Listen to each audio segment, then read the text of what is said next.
Welcome to our third class of training. And as Barry Goldsmith brought it to my attention when I invited him to speak tonight, he thought it was very appropriate for the meteorologist to speak on Groundhog Day. So we're glad you're with us too, Dr. Benavides, on Groundhog Day. And on the left is the Texas Parks and Wildlife sent out saying that this is the Texas groundhog. So that's today. Let's see. Again, we've only got one person that hasn't. No, we've got a few people that haven't sent pictures. We want to publish a directory for you guys so that when you actually get together at a field trip or something, you might not recognize somebody from a 2-inch square of seeing just their head. So please send us your pictures. They don't have to be like professional, just a selfie from your camera. Shoot it to me, text it to me, and we'll get that put together. Only one person hasn't done the pre-test. I will send the link again, and just a few people haven't done the first class quiz. If you need the link for that, let me know. Class 2, a few more people haven't done it. Again, like I told you last week, you can retake it until you get 100%, unlike most college classes or any college class. Let's see. This is just to show how much people have put into VMS. The top row here, the target, you need 30 hours of classroom. That's what this is, classroom training. Initial field trips, you need 10 hours of that. That's to complete the coursework. Then to get certified, you need to volunteer 40 hours and 8 hours of AT. So as you can see, we've got a really good percentage of people that are putting their hours in. If you need help, rewatch the video we sent about VMS and contact your mentor if you need help. Or we're glad to help you figure it out. So a lot of people forget their password. If you forget your password, we can send you the link to reset it. Okay, that brings us to our first speaker tonight. Is with us already, Dr. Jude Benavidez. He's an associate professor in the School of Earth, Environmental, and Marine Sciences, which goes by the name of SEAMS, and specializes in hydrology and environmental science. He has a bachelor's in civil engineering from Notre Dame, and his master's and PhD are in environmental science and engineering from Rice University. So he researches specialization in flood alert systems, floodplain mapping, water quality monitoring, and water resource analysis in the lower Rio Grande Valley. And I work at Ramsey Park, and so the Arroyo Colorado is really important, I know, down here. And he has been the steering committee chair for the Arroyo Colorado Watershed Partnership for 10 years. And so that's a really important body of water in the area where we live. So Dr. Benavidez, I am going to stop sharing. Okay. And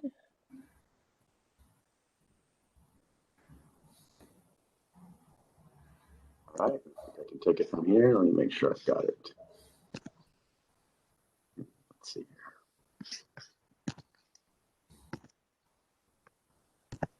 Give me a second to start up the. Do you see that? yes. All right. Excellent. Fantastic.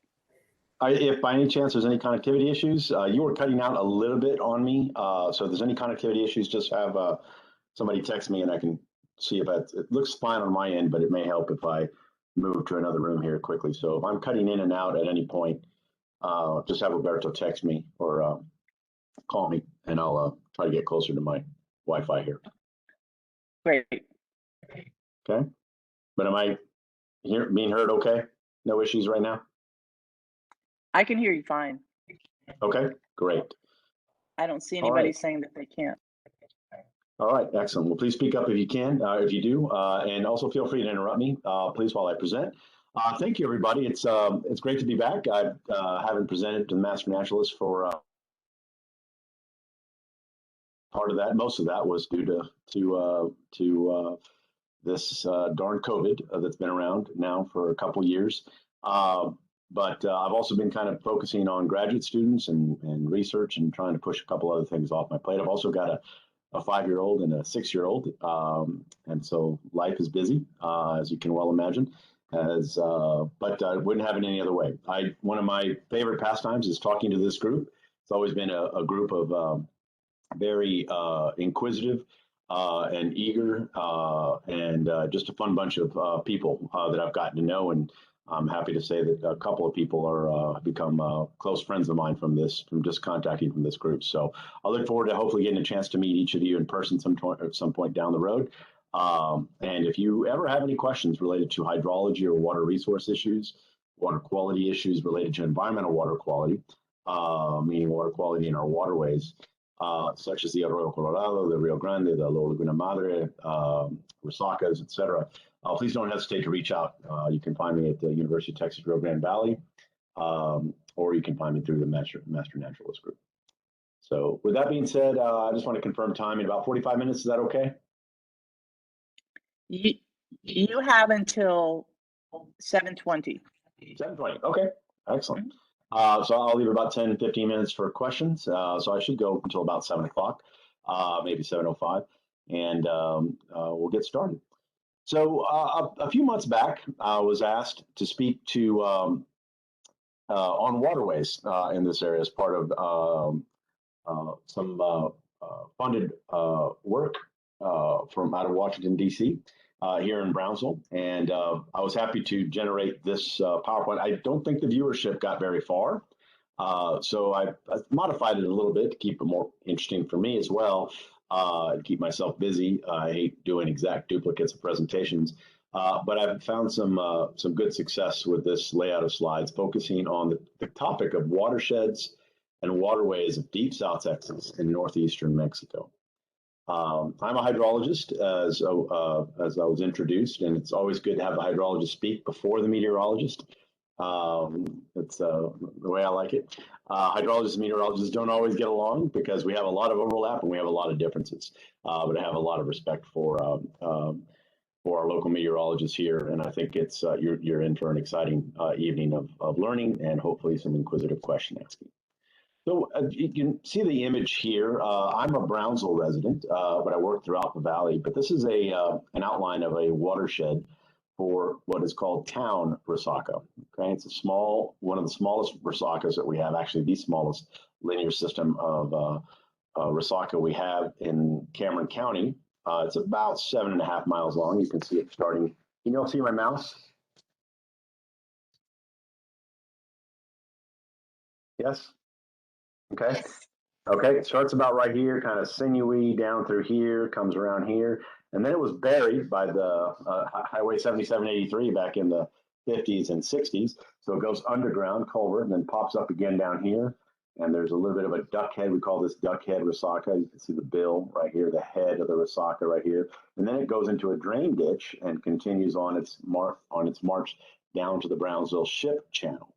And it does not drain back to the Rio Grande. We'll talk a lot about that particular issue and how most of the valley does not indeed drain back to the Rio Grande River. In other words, we are not technically part of the drainage watershed of the Rio Grande. We are definitely in its watershed for supply purposes, but we are not in its watershed for drainage purposes. And typically a watershed means an area of land that drains to a common point and outlet.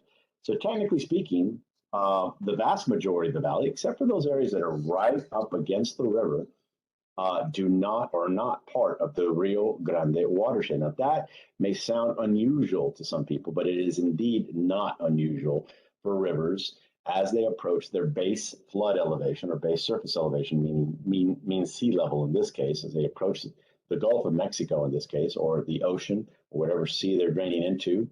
That is not unusual because of the formation of what we'll call natural levees. But you see here outlined in yellow the area of land that will drain to this Resaca. So we're going to be talking about the concept of watersheds a lot. Also, let's start here at the beginning, a little bigger picture, actually a much bigger picture than town Resaca.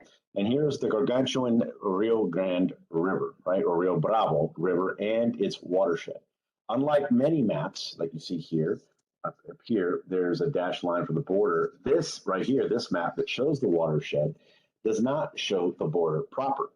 And the reason why it doesn't show the border proper is that topography, which defines boundaries for watersheds, does not give a hoot about political boundaries. Okay? Just like nature doesn't care about political boundaries. The human-made infrastructure and boundaries that infrastructure may alter it, may try to stop it, may try to influence it, but the boundary crosses freely. All right, you don't need a passport to cross this watershed unless, of course, you are human. If you're water or an animal or anything else, you don't. So let's start again with the basics of a watershed. It is an area of land, period, full stop. However, that area of land is like a bucket. Okay, rainfall that occurs in that area drains to a common outlet. Should it stay on the surface? Now, I know, of course, it's a very good chance that water will evaporate, water will infiltrate, water will transpirate, be used by plants or be used by humans or whatever. But if it were to fall and flow downhill, all right, it would work its way into the river and then eventually pass Brownsville through Brownsville, Matamoros, and out directly into the Gulf of Mexico. It is an extremely important geographic accounting unit for hydrologists. And it's also extremely important for accounting purposes for water planners, water resources, for the river itself, the very lifeblood of the river and all of the ecology that a river supports is dependent on water flowing into that river from its watershed. Again, it's dictated by topography.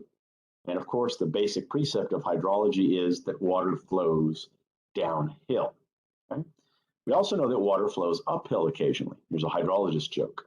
I don't know how the jokes over this type of media is kind of tough, but I'll try. You know, water flows uphill, right? You know what it flows uphill towards?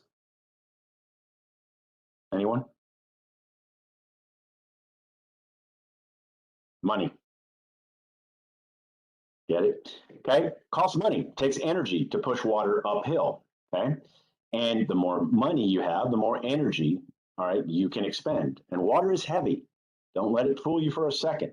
You know, a gallon of water, okay, weighs roughly about 8 pounds, right? And that is heavy. You're talking about a cubic foot of water. They take a 1 linear foot and make a cube out of it, so it's a foot on each side. That's about 7.5 gallons. So we're talking about 60 pounds of water, okay, for a cubic foot. So take your standard, I don't know, standard water bed, if you will. Nobody has water beds anymore, right? But if you had a water bed, you're talking about, probably 20, 30, 40 cubic feet of water, right? And at about somewhere in the vicinity, let's say it's 30, somewhere in the vicinity of 60 pounds, all right? You're talking about over a ton of water in that water bed alone. Water is extremely, extremely heavy, and it costs a lot of energy to move around. We let gravity do the work for flow, and we let the sun and solar energy do the work for evaporating the water for us and starting the cycle all over again. So you can see here in the Rio Grande, in our waterway, you can see the United States portion of it in Mexico. And you can see that it's essentially broken up into what we call two real basins now. The upstream River, the upper Rio Grande, and the lower Rio Grande. And that's why we're the lower Rio Grande Valley. And that dividing line has historically been right around this location, this 13232 gauge right here, okay? About Fort Quitman, okay? And right just downstream of El Paso, because it's very different hydrologically. Upstream of this, the Rio Grande is fed by snowpack and snowmelt and occasional rainfall in New Mexico. And the vast majority of that water is consumed, okay, by El Paso and Juarez. So that there is nothing but a trickle passing through this part of the river until it gets to its first major tributary, the Rio Conchos. Rio Conchos provides a lot of elevation derived or orographic type precipitation, we call it, and flows to the Rio Conchos into the Rio Grande here and vastly increases its flow. Okay, continues around through the Big Bend area. Okay, a lot of you have probably been to that part of the state and nation in our national park there. I'm hoping to revisit it there soon. I haven't been there for many, many years. Then, of course, the Pecos and the Devils from the U.S. side, both pretty low flow systems. Not a lot of contribution in water flow from those two river systems. But what does come from those rivers is stored in our first major international dam. And that international dam up here, Amistad, is right here. Okay. And that dam is part of a two-part dam, Amistad and Falcon. Okay, and those two dams provide us with a steady source of drinking water. They protect us from floods, occasional floods, and that was why the Rio Grande was called the Rio Grande or the Rio Bravo in Mexico, because although it was typically a very low flow system during rain periods, when rain the western system or a hurricane from the eastern side, a torrential amount of rain would come all at once and the river would wake up and rage down through the valley, feeding the delta system and the resacas and arroyos. However, that doesn't occur anymore, largely because of those dams and other systems. A watershed can always be subdivided. It can be divided into smaller and smaller and smaller units. We started with a very small unit, Town Resaca, went to the large Rio Grande watershed. I do want to show you a nice map that the Texas Water Development Board uses. And oops, sorry, didn't mean to do that. And you can see all the major basins for the state of Texas, numbered from 1 up at the top and kind of goes from north to south and then from east to west. So really from northeast to southwest, and you can see all the major rivers of Texas, the Canadian, the Red, Sulphur, Cypress, on and on. Okay, and each of them has a contributing area. Those that are of interest to us down here in south, down extreme South Texas, are of course the Rio Grande watershed itself. And you can see this basin 23 right here. This shaded color kind of goes away to nothing down here. Right alongside the river. So small that at this scale, you can't even see it. So wherever you are in the valley, chances are, unless you're right on the river, and I don't think anybody else, even though we're online, I don't think anybody is that close to the river right now. What watershed are you in? All of us.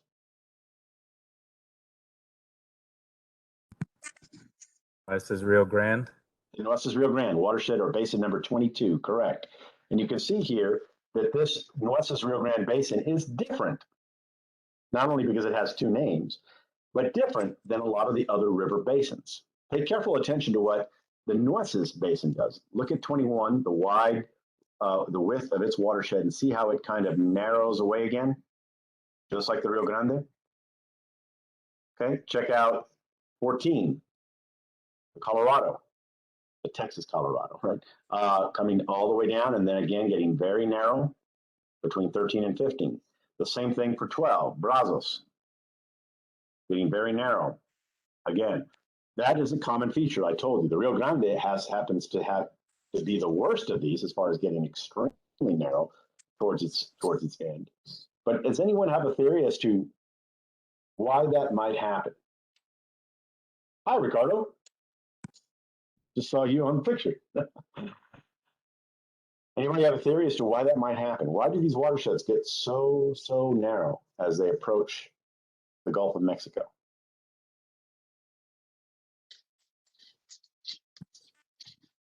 Does it have to do with like human consumption? You know, as it gets closer to the coast, more communities have taken from it.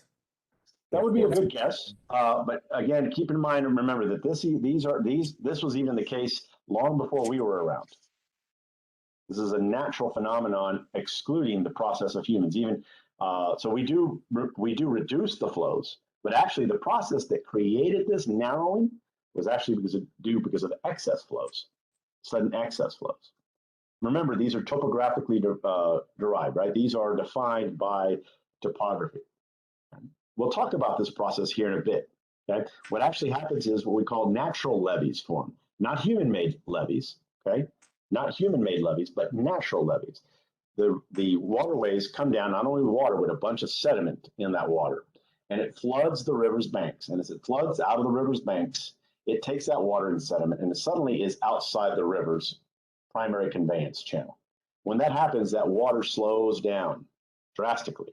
Okay, because it's spreading out. As it spreads out, it can no longer carry a lot of that sediment in suspension, and that sediment starts to drop out. Okay, and when that sediment drops out, the bigger particles drop out first. Rocks, if there are any, small pebbles and gravel, if there's any, then sand. Then as you get further and further away from the river, you get silts, and further away from the river on either bank, this way, you get clays. Sand particles are bigger than clay particles. So that sand particles stack up on top of another, and you actually have a river that does this. I'll show you here in a second. That kind of has natural levees that are high by the river and then drops down away to lower elevation. Okay, I'm going to skip ahead to show you that right now, to show you that, oh, I don't have it here, do I? Sorry about that. I'll show you that here in a second. I don't have that image, but these natural levees that form, okay, create a narrow process and actually help keep water contained there, but not only that, prevent water that rain that falls on either side of the river from draining into the river itself, because water doesn't flow uphill. Okay, and through that process, we have natural levees that raise the elevation of the land right next to the river. Okay? That is why the city of Brownsville downtown is 20 feet higher than 10 miles away from the river in Brownsville, okay, as you head towards the coast. That's why if you live right on a resaca and you have a natural levee, you are higher elevation than those folks that are even further away from the resaca. It's not the case for the arroyo. The arroyo is a very different system. We'll talk about that. But I also want to call attention to yet another type of watershed in here. You can see 22, 20, 17, 15, 13, 11, and 7 all don't have these narrow outlets. And they're also not very deep into the state of Texas. See that? 22, 20, 17, 15, 13, 11. They don't extend far out. Those are actually coastal basins. They don't have a single river that's flowing through them. They are actually the area of land between those natural levees of the two rivers to either side. For example, 22 is the sand plain or sand sheet and the interstitial area between the Nueces natural levee outlet and its river right here and the Rio Grande. So therefore, because it's between those two rivers, we call that watershed the Nueces Rio Grande, because it's got the Nueces on one side and the Rio Grande on the other. And besides, there isn't any single river in that system to name it after.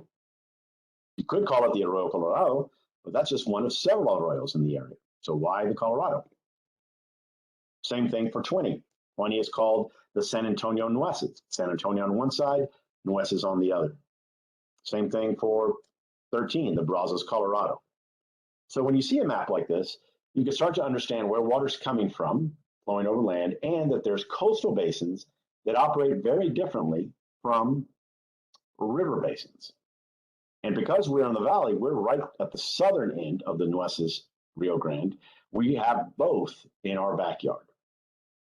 Now you can build human-made levees on top of those natural levees and make this process even more significant, which we do around the Rio Grande for flood protection.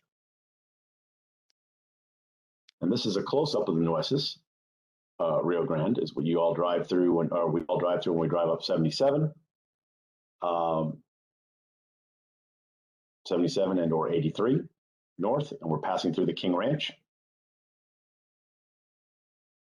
Okay. Now zooming into the valley, again, we have, again, smaller watersheds that are broken up, and we can call or name the Arroyo Colorado watershed, which we show here in pink, or whatever that purple, and the Brownsville, Resacas, and coastal watersheds, which is now called the Brownsville, the Lower Laguna Madre Brownsville Ship Channel watershed, which is right here. Okay.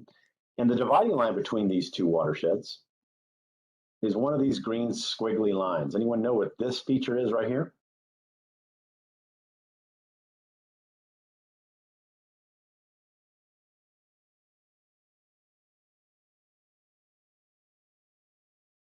Anyone live in Los Fresnos or Bayview? What Resaca system is that?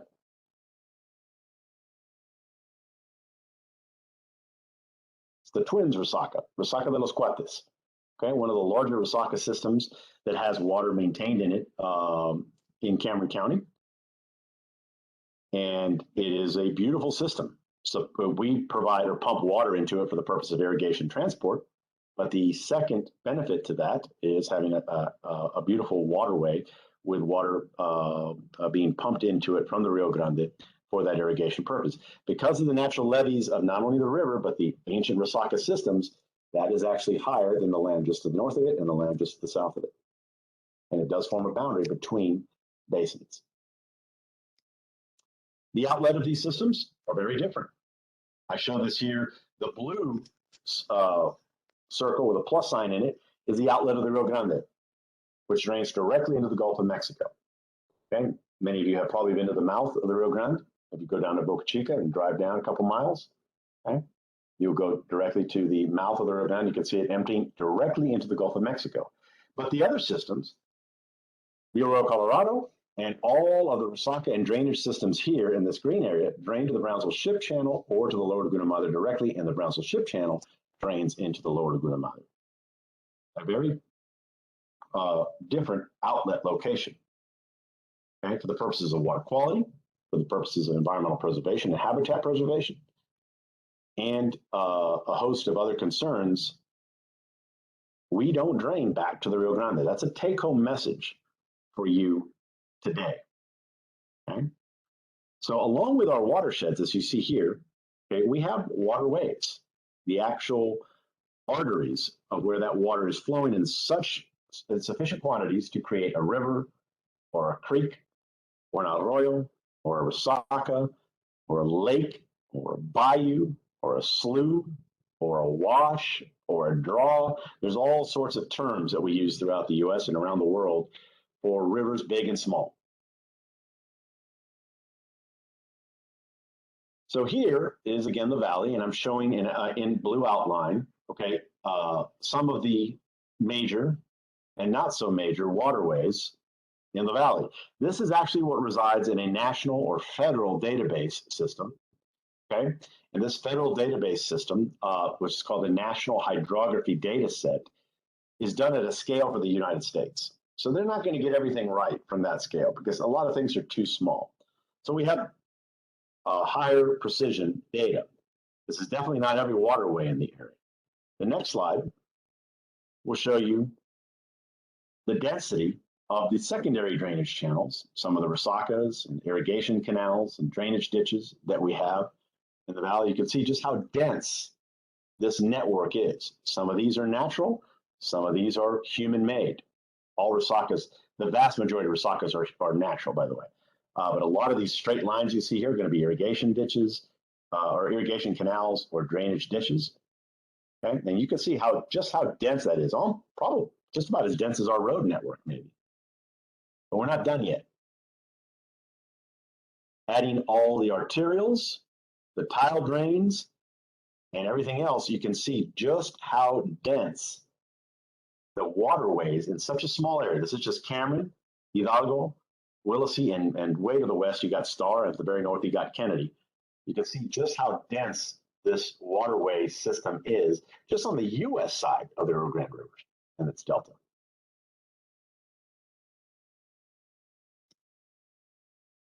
So let's step back and look at both sides, because unfortunately, a lot of maps and a lot of analysis, because it's federally funded or state funded or locally funded, stops at the Rio Grande because it's a federal border. And it's like the world ends south of the river, okay? And unfortunately, we don't often see that a lot. So we've been trying to change that through some of our research and take a look at, use all the online tools and other data and other methods, remote sensing and satellite imagery and others, to try to get a look at the old Rio Grande River Delta through the eye and lens of its ancient waterways, its Resaca system, or its distributary channels or network. So here I have the Rio Grande River. I have the US side and the Mexican side, and you can see the delta, right? There's proof positive evidence of a wave-dominated delta here. Who can point that out for me? What's the evidence in this picture of the fact this is a delta? The coastline on the Mexican side? The coastline on the Mexican side is a good indicator, but also that and its land and the barrier island forming this bulge. See how the land kind of bulges out here? Okay. And I call that attention to you. I call this to your attention because this is land that has been deposited by the river over the older land framework. I understand that Dr. Juan Gonzalez spoke to you all last week, right? Or was it a couple of weeks ago? He talked about the ancient coastline when it was much inland, okay? Quite a bit some time ago. Well, this is the modern delta's current coastline, okay? Now, looking at it this way, you can see there is a bulge of land that sticks out into the Gulf of Mexico because the river and its distributary channels deposit that land. Well, now let's take a look at some of the major Rio Grande River distributary system marks here, or waterways. They are ancient, meaning in some cases a few thousand years old, and partially to completely abandoned naturally, meaning they're no longer, just because they're blue here doesn't mean there's blue, fresh, clean water flowing through them. That's just for delineation purposes. I actually probably should have used green, right? But even then, that doesn't mean there's water in them. A resaca can be a resaca, whether it's dry, wetland, or wet. What a resaca is, and many of you probably hear the word oxbow, right? Or oxbow lake. They're not technically oxbows, okay? They are actually distributaries, which is the opposite of the word tributary. Tributary comes from the word contribute, when a river would flow into another river, contributing flow. Distributary, of course, is distribute, where the river would distribute its flow away from the river itself and outward, trying to find more outlets, more lanes in the highway or freeway during high traffic periods when the flow was too much for the old or single channel to carry it. And because you have this system here, this is why these systems are called deltas. If you were to create a point right up here of the northernmost extent of an existing distributary, a point down here into Mexico, and a point where they start coming out of the river, you form a triangle, which I'm tracing here with my mouse. And that triangle is the Greek symbol delta. Now, I overlay the human-made systems on this and some of the coastal features outlined here.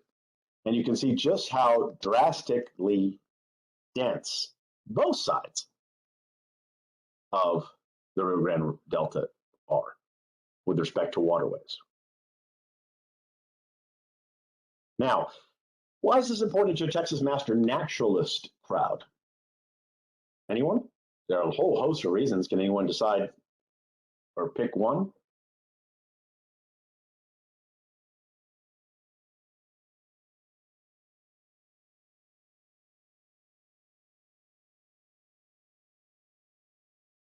These waterways often have water in them, right? Fresh or salt? Mostly fresh, yeah. Some are going to be a little mildly brackish, okay? Well, fresh water is looked for desperately by our flora and our fauna. These waterways, even human-made waterways, even irrigation canals and drainage ditches, can foster habitats, microhabitats for fish and game, for plants. And you know how drastically different the landform can look near Resaca than away from Resaca in these areas. If you visit these Resaca systems, if you visit the Arroyo Colorado, you see it's like a very different world. It is a view into the past when our delta system here actually flooded on a regular basis from river flooding. And I'm talking real flooding. So I was telling my class today, not the nuisance flooding we have today, but the real life-threatening, house-destroying type of flooding we used to have before we corralled the river. A close-up on some of the Resacas, okay? Actually, the 5 major Resaca systems in the valley, all in Cameron County, okay? There are no Resaca systems in Hidalgo or in Willacy anymore. Those are long since gone, okay? And eroded away or covered over by the Delta system, okay?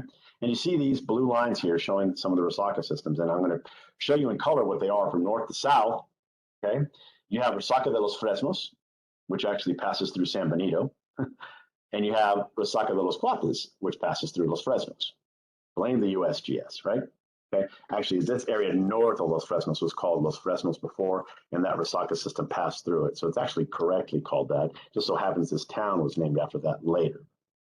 So this is Resaca de los Fresnos. This is Resaca de los Cuates, that passes through Los Fresnos and Bayview. This is Resaca de Rancho Viejo, which passes not only through the city and town of Rancho Viejo, but the bigger portion of it that is filled with water passes through Brownsville.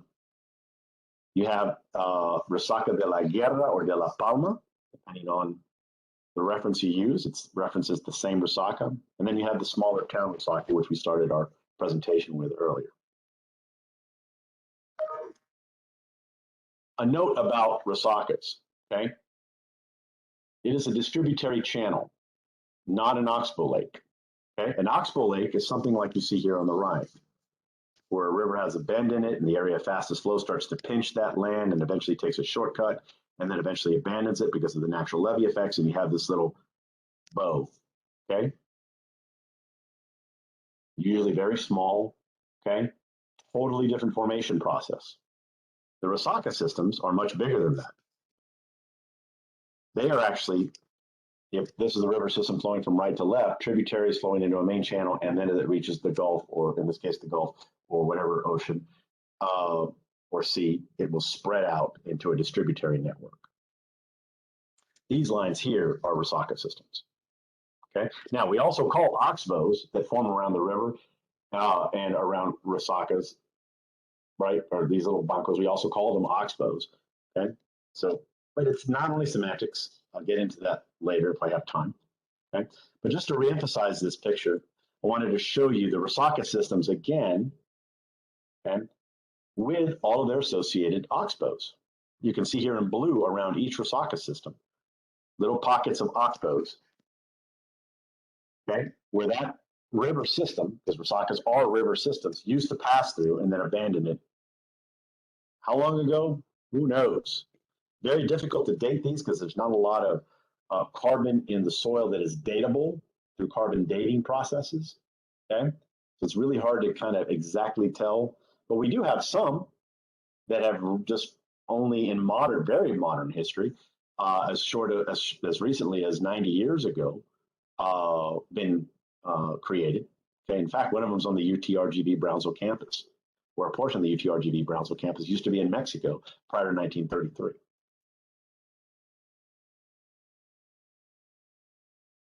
So let's get a little bit more into what Resaca systems are. They are major waterways in our in the Lower Rio Grande Valley that serve a multitude of ecological benefits. So to refresh here, they are isolated or abandoned distributaries naturally. Okay, humans didn't do this. We didn't go and cut them off from the river. Naturally occurred. Okay, natural flow has been cut off. Okay, we've discussed oxbow versus distributary. Water levels, because they are now hydrologically disconnected from the river and the river has been dammed, The old flooding process that used to kind of fill them up with water occasionally, once, twice a year, once every 2 or 3 years, depending on the flood cycle, okay, is now gone. So we need to augment water levels in these systems via pumping action from the river. So I often get the question from master naturalist folks and from students and from folks that are visiting the area. You know, they either come at me with, well, I heard resakas are human or man-made. Is that true? Or I hear resakas are really polluted. Is that true? I hear resakas are just kind of just ditches. Is that true? Those types of things, right? Well, the answer is sometimes, and sometimes. To best define them, they are naturally created systems that are artificially maintained and managed. Now, that might sound like you're going to put that down a secondary chain of water resources in the state of Texas, right? Like, well, it's not 100% natural, so, I mean, well, find me a lake in Texas, except for one, that isn't human-made. And that's the one that that one actually, half of it belongs to Louisiana. All other lakes are human-made. Dr. Benavidez, I have a question about the resakas. Yeah, go ahead. Interrupt you. Sure. So we talk about how sometimes they're man-made, sometimes they're artificial, sometimes, you know, whatever. Do resakas exist anywhere else in the country, or is that just a regional thing? They do exist throughout the world. Okay, they are not very common. Okay, but they are not the last 5 remnant resaka systems in the world as per KRGV a few years back. And so do they have different names for it regionally? Yes, in fact, resaka used to be when I came back here. I was born and raised here, and I was always told resakas was a local term. The exact etymology of the word, whether it was a resacar or Rio Seco or something like that, that it was a or a Mexican or Native American or whatever type of word history behind that. Actually, resakas are used. The actual term resaca, but it's actually spelled with 2 S's, is used all over Brazil and Argentina. Okay, to define exactly what we're talking about here.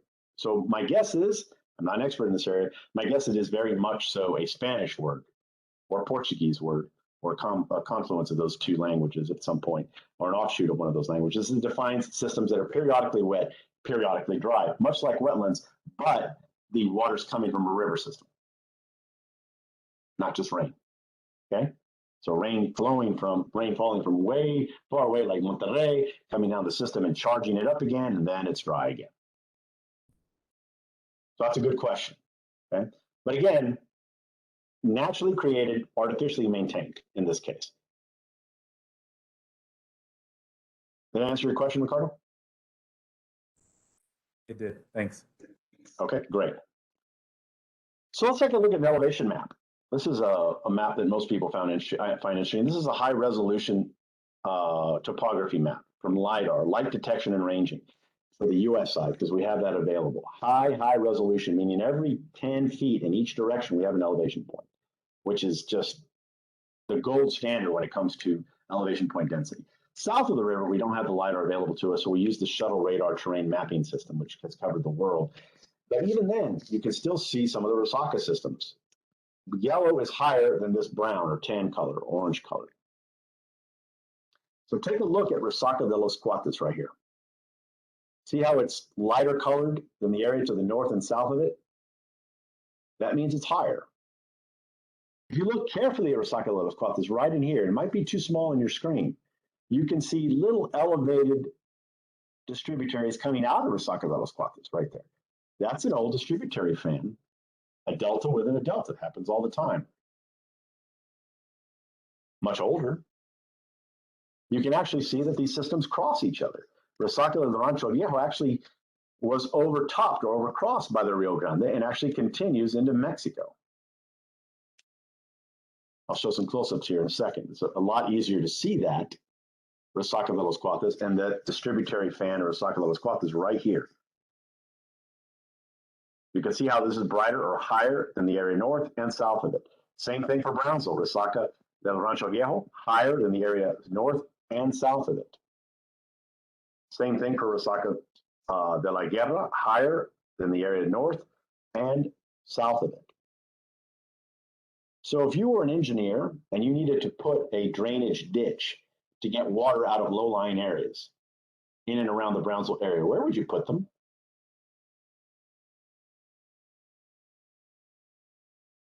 In the lowest lying areas, right? Which happen to be between the Resacas.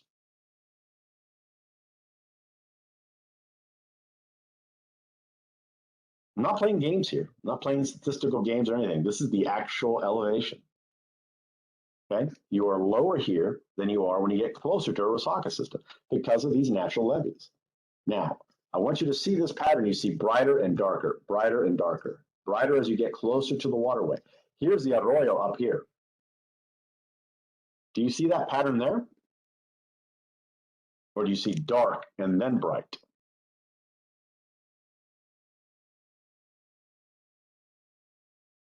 A totally different system. The arroyo does get deeper as you head, the elevation does get lower as you head towards the arroyo. It is a down cutting stream. You don't see natural levees around the arroyo. In fact, you see little tributaries. Can you see that right there? If you look really close at your screen, you can see some tributaries flowing into the arroyo. So the arroyo is not a Resaca. It is not a distributary feature of the Rio Grande. It may have been long ago, but is now a drainage feature that drains the area north of the Resaca systems that can't flow into the river. Totally different hydrologic waterway system, okay?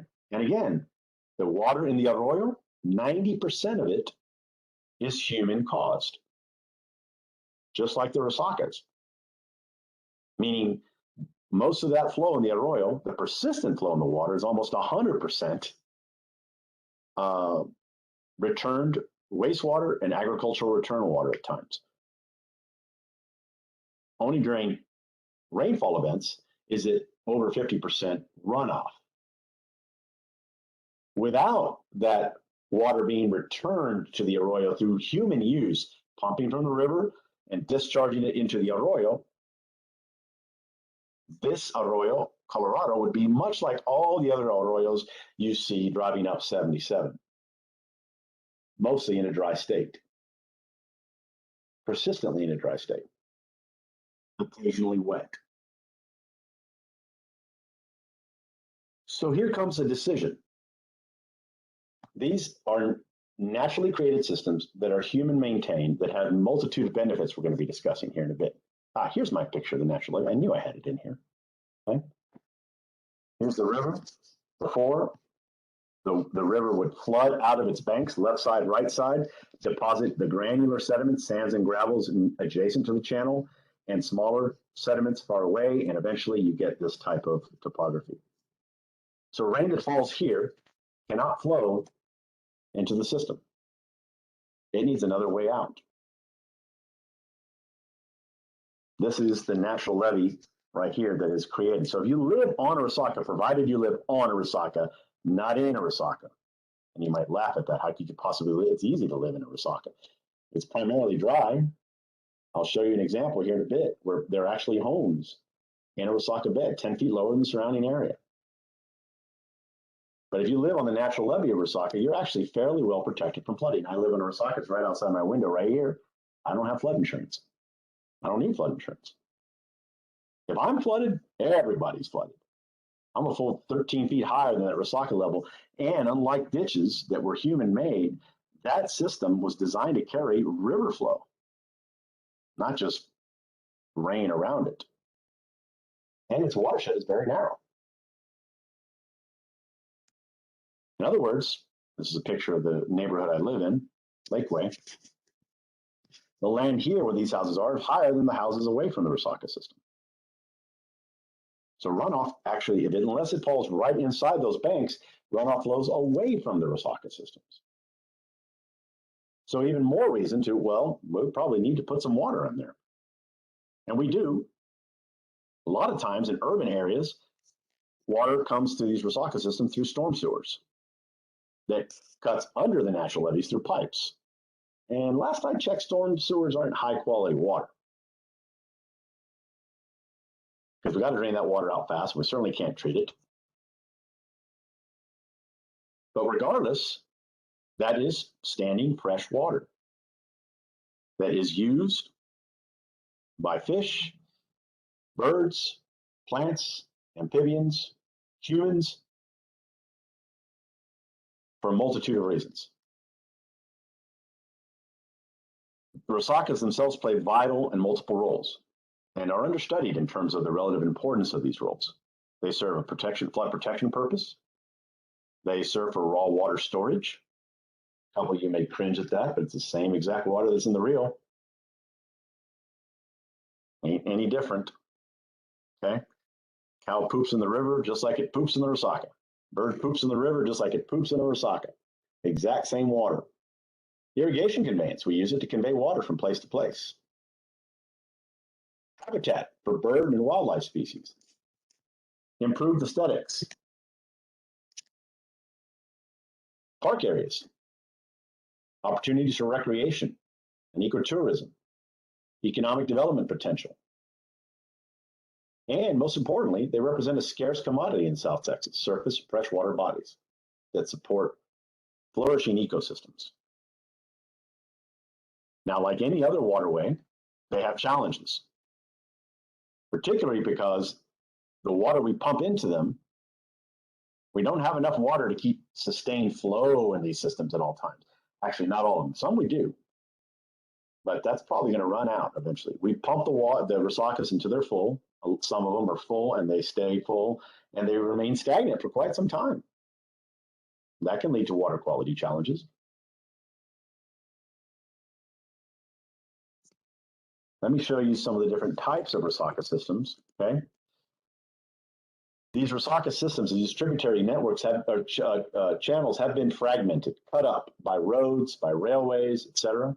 Sedimentation and the filling up of these systems is a big problem. And the natural ecological succession of a waterway that has been severed naturally from its water source. Okay, just like a limb cut from a tree will eventually die, the distributary that is naturally cut from its river source water, particularly doesn't flood anymore like it used to, is eventually going to revert to dry land. This is the process of ecological succession. Just like species, ecological systems grow old, mature, climax, and die. And so some Rosakas are in state A, have water in them or even flowing water in them, and are relatively healthy water systems. Some are in state B, where it's stagnant water, more of a wetland type feature. But as sedimentation, you can see the sedimentation starts to build up over time. Okay, and this may take decades, may take years, decades, or even centuries. Okay, unless you have a flooding system from a big system like the Rio Grande, it's eventually going to look like sea. Wooded wetland that is occasionally wet during heavy rainstorms, but typically boggy, soggy, wetland, mosquito-filled nightmares, right? From a mosquito perspective. These systems don't have that problem because the natural system keeps those mosquitoes in check a lot. But down here, you might have a problem. So here's an example. Rosaka de Rancho Viejo around Rancho and through Brownsville is a water level controlled Rosaka system. Water levels can vary from anywhere from a foot to 2 feet to as deep as 8 to 10 feet. In some cases, 12 feet, very rarely. But on average, about 3 to 5 feet deep. An ephemeral Rosaka, that is sometimes wet, sometimes dry. This is a portion of Rancho Viejo that is not maintained as part of an irrigation conveyance system. You can see here, there's areas of dry and areas of wet, and then there's slightly drier over here. You allow the succession process to continue. Looking at aerial photos, you might miss it entirely. Here is a old Resaca distributary path that is now filled with Roosevelt weed, or maybe actually, no, it's not Roosevelt weed. That's a Arundinodonax, it looks like. Okay. And or other pioneer species, plant species, and they will look, and you can only see the topographically, you'd be able to see slight depression, slight natural levee, but over time, even those natural levees will start to erode and flatten out, and the depression of the Resaca, the invert or low elevation of the Resaca will start to fill up with sediment, and the system will flatten and go away entirely. So much so that this is an ancient system in Mexico around La Jarita and Eperote. This is an old distributary system. You can see it. If you stare carefully, you can see these kind of scarrings, we call them. Right in here and here. Those are old Resaca systems. And what they often do, it's a lot easier to dig through that softer silt, and they will cut right through and dig irrigation channels or canals or drainage ditches in their area. I invite you to go to Google Earth and look at, particularly around the northeastern Mexican side, and see all the old scars and old distributaries of the system.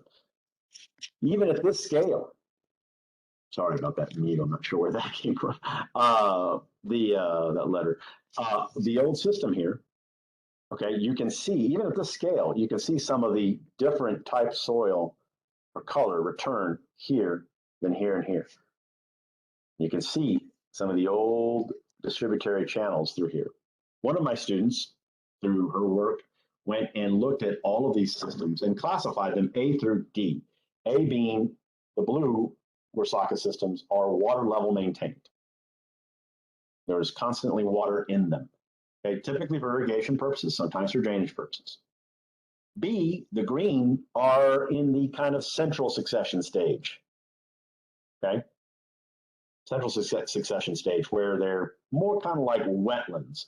It's still very prevalent that they have water on them persistently, maybe about what we call their hydro period is probably around 50%, half the time dry, half the time wet, unlike the consistently full blue A group.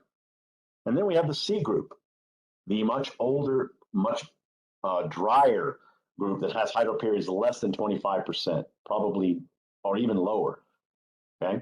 And you can see how this network right here, and a lot of people say, you probably heard, maybe, you might have heard that there are not Resaca systems in Mexico.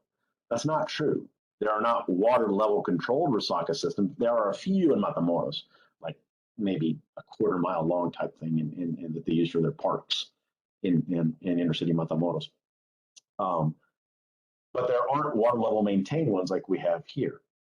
So here's a policy decision, a policy choice we got to make. Do we want to continue to sustain some of the benefits of Resaca systems and this surface fresh water and the habitat they provide? Because eventually it's going to start costing us money. Right now it's only costing us water, and it's untreated water, so it's not very expensive. But the price, the per unit price of that water is going to start to go up and up and up as water becomes more and more scarce in the river. If we don't have the capability, the water, the interest, or the money to pump that water into these systems, then eventually they'll all go green here in this color, and then eventually they'll all go yellow. Red is when they've been channelized for channel purposes, and that's they're so old, or the current system has been replaced with a channel or underground conduit. That's just for our purposes. But it's a unique way of looking at the Resaca system. Now, changing subjects a little bit for the last 15 minutes or 10 minutes or so, I want to talk a little bit about flooding. You're going to have a meteorologist speak next. Some of you were around for Beulah, okay? And this is the hurricane of record for South Texas and northeastern Mexico. It was, at the time, considered a Category 3 hurricane, but retroactively, posthumously, has been awarded Category 5 status, okay? How that happened was, well, it's a really interesting story in the sense that the main anemometer at the National Weather Service station in Brownsville was bent by the winds themselves. And the actual peak winds of 127 miles per hour or so was actually less than the sustained winds experienced at the station. And so it was now considered, was to be a Category 5 storm, flooded the living heck out of parts of the valley, particularly around Harlingen. Also spawned several hundred tornadoes in and around Texas, Central Texas and South Texas, that did a lot more damage to life than the actual hurricane proper itself did here in the valley.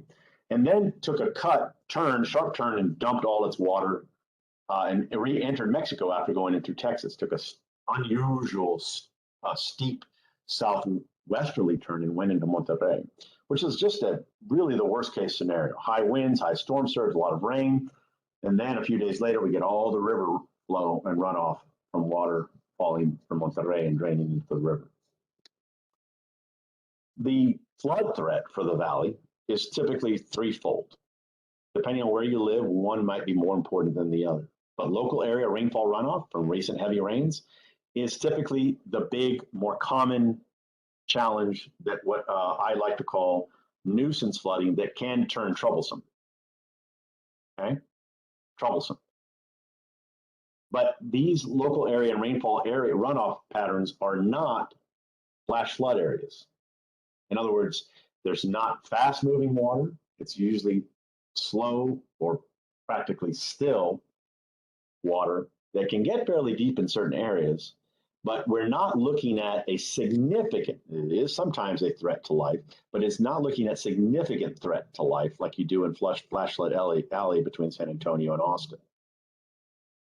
But local area rainfall runoff, just because it doesn't necessarily cause anything more than a quote unquote nuisance, okay, it can still be a significant challenge. But you have to understand, again, we live in a delta. Asking local area rain not to cause periodic flooding, it's like asking the Northeast not to have blizzards or California not to have earthquakes. Now, I'm not saying that water should be standing in a channel or you're in a field for 3 weeks at a time, breeding mosquitoes and causing all sorts of secondary problems. That's an issue. But we're going to flood from time to time because of local area rainfall. We've done a lot of work on number 2, river rain flooding from heavy rainfall in northeastern Mexico. That's the Rio Grande flooding out of its banks and causing significant flooding that can cause a significant risk and threat to life and limb. But we have a system of levees, dams, large and small, diversion systems, and floodways to help protect us, and that's known as the Rio Grande Federal Flood Control Project. And then, of course, there's storm surge. If you live along the coast or near the coast, storm surge from a hurricane is your primary threat, and of course is a significant threat to life and limb should you choose not to evacuate. There's a whole host of complicating factors behind this flooding. I don't have time to get into all of them, but rapid population growth on both sides.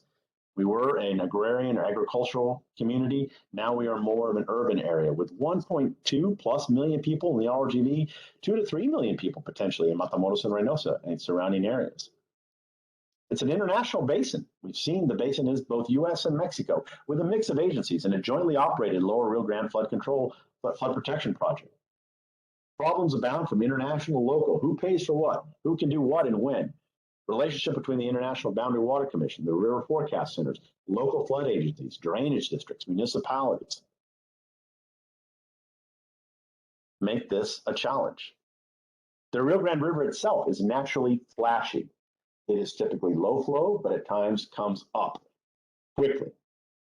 We have long periods between these high flow events. And humans have short memories when it comes to natural disasters. Sometimes the flow can get so low that the river is actually a lake and doesn't reach the ocean, as you can see here. That's actually a natural process that occurs in longshore current, particularly with low flow rivers. All it takes is the next flood and boom, that sand is gone. Kudos to the farmers that went out there and the folks that actually tried to dig a little channel to reconnect it and probably celebrated when they finished the little ditch. But that wasn't necessary. Mother Nature was going to blast that wide open in a few weeks anyway. But hey, can't fault them for trying. The delta itself, as you've seen, is overlain with complex features that make the flat, and it's not totally flat terrain, just varied enough to create problems. If we were perfectly flat, we'd all flood the same, and we know that's not the case. roads, highways, culverts, pipes, irrigation ditches, drainage canals, and natural levees all provide enough topographic variation to cause flooding. The threat of hurricanes and tropical systems, evacuation routes that are limited by border and coastline. We got one way out of the valley. It's to the north or northwest. And even then, the preferred routes are still along the coast. And then, of course, the socioeconomic factors. Low-income area, making local investment in flood management very challenging. The phrase that people don't like to hear, but I can say, because I'm not a politician, is you get the flood protection system you're willing to pay for. You get the drainage system you're willing to pay for. You don't want to pay more for it. Now, of course, I'm not saying we shouldn't put, politicians' feet to the fire when they're wasting money. That's a totally different conversation. But if we want to address that, we got to spend some money. And of course, the si Dios quiere factor. That's it. With all my parents rest in peace. They would always say that. Ay, mijo, why do you worry about everything?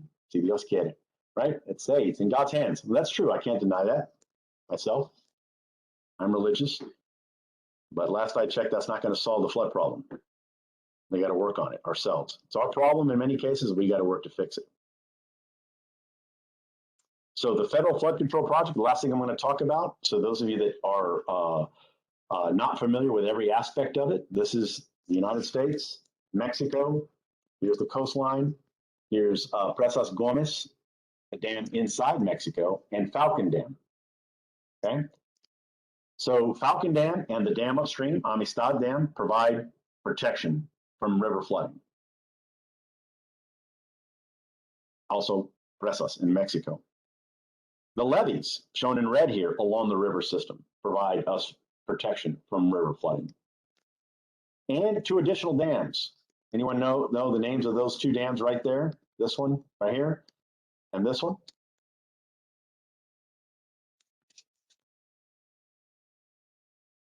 Anyone been to that park south of Mission along the river? Duas and this other one is lesser known. the Brownsville Weir. Yeah, Retamal. Okay, Ansel Duas and Retamal are dams, but they're diversion dams. They're dams designed to put some of that water that's flowing in the river and put it into the floodway and divert water around Brownsville, Matamoros, because Brownsville, Matamoros abut the river proper. And we are very prone to riverine flooding if we don't control it. All of these systems work in tandem to reduce the inflow to this system here, 250,000 cubic feet per second design flow, to less than 20,000 by a factor of 90%, over 90% river flow max between Matamoros and Brownsville.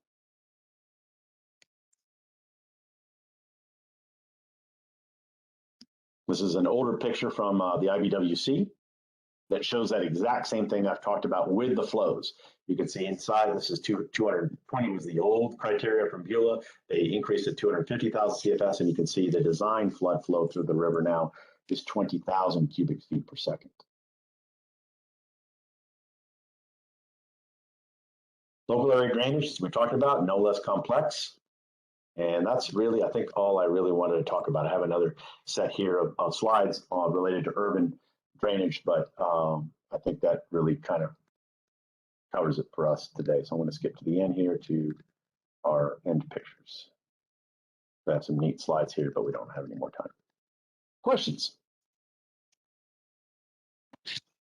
Does the Resaca system, ancient or currently being used, is it practical that could be used to control flooding? That we could tap into that better than we have?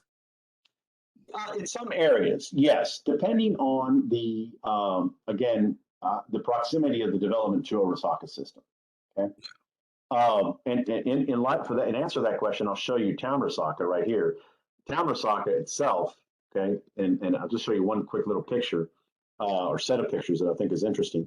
Town Resaca itself is unique as from many of the Resacas because its lower natural levee is actually part of the Rio Grande itself. So this entire elevated shelf, if you will, okay, drains to the Resaca system. It can't drain to the river because the river has a man-made levee around it, right? So it all has to drain to the northeast and into the Resaca system. But if you look at this picture carefully, you see a bunch of squares. What are those? Anyone know? Down in here.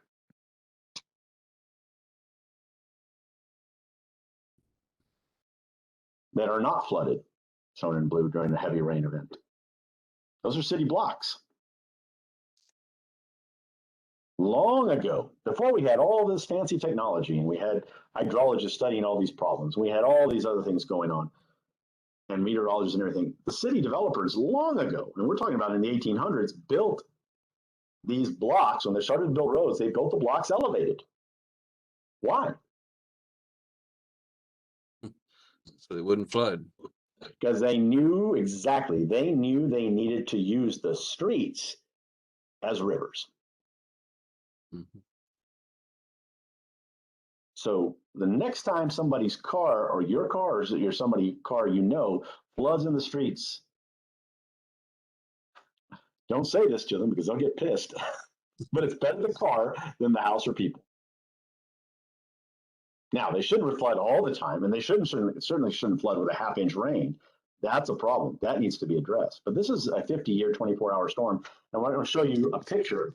This is me and my grad student taking a video of this exact rainfall event there at Madison and 7th in Brownsville. This is just after 2 inches of rain, shown right there.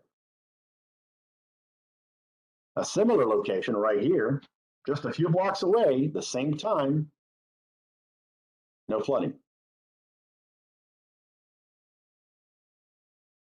Take a look at this picture on the left over here, and you can see some funny shapes. You see this right here? That's an old oxbow of the river. Can anyone else find oxbows with streets in them anywhere else by looking at this image?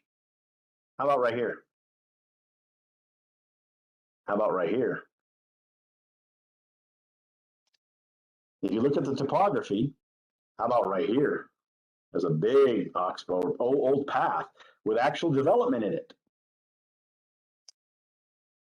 Our Brownsville police station, it's right here. The parking lot for the police cars is right here.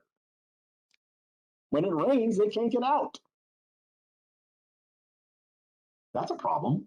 They've since moved lots over here because it makes a difference. Yeah, go ahead. I had a quick question. Is this why like Westico floods all the time? Not okay. First of all, Westco doesn't have Resaca's around. Oh, okay. But similar problems. Okay, a lot of time you have instead of Resaca systems here forming natural levees, you have a highway system. Interstate 2 it's a huge barrier to flow. So you get a bunch of rain north of the highway or south of the highway and needs to drain that opposite direction. They can't anymore. Has nowhere to go. It's nowhere to go except the feeder roads, right? Yeah. And that's where it collects. Absolutely. Is there ways around that? Sure, but it costs money.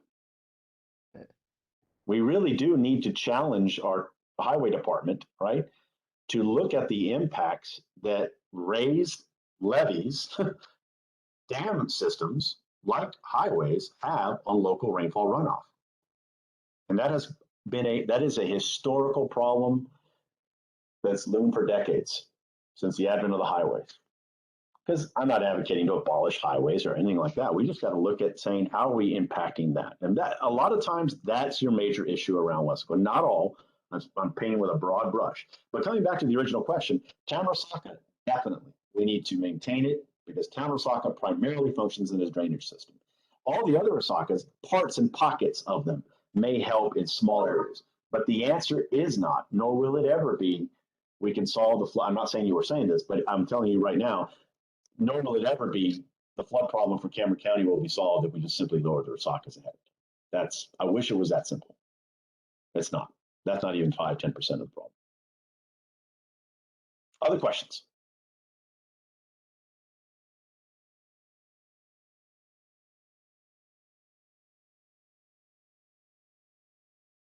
Okay.